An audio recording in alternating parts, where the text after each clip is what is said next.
Ay, sir, magandang araw po. Dami niyan ah.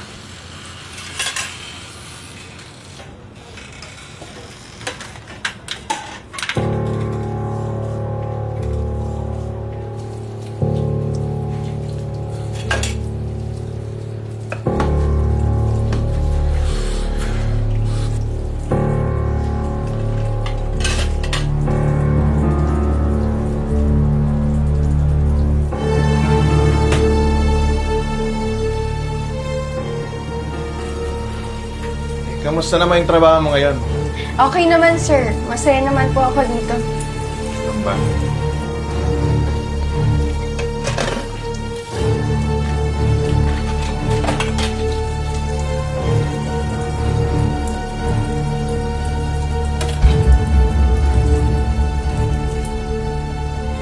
Sir?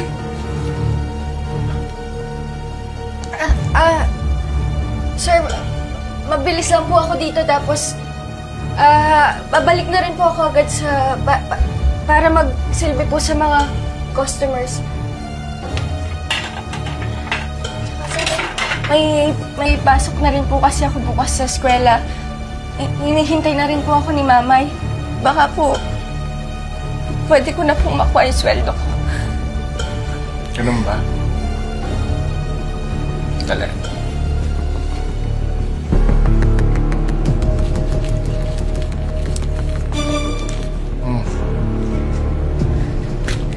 Dali. Hindi ka naman mabiro eh.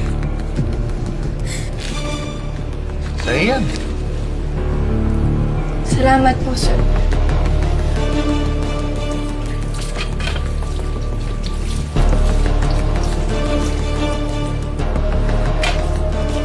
Sir! Ano ba? Malabang ka, ha? Ha? Huwag ka naman laban. Sir, wag po! Huwag ka naman laban.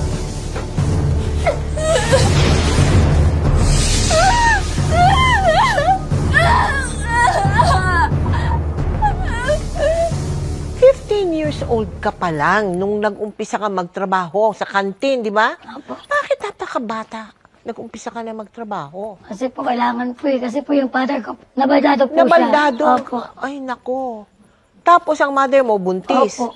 Nasabi ko po sa mama ko, ako na lang po magkatrabaho.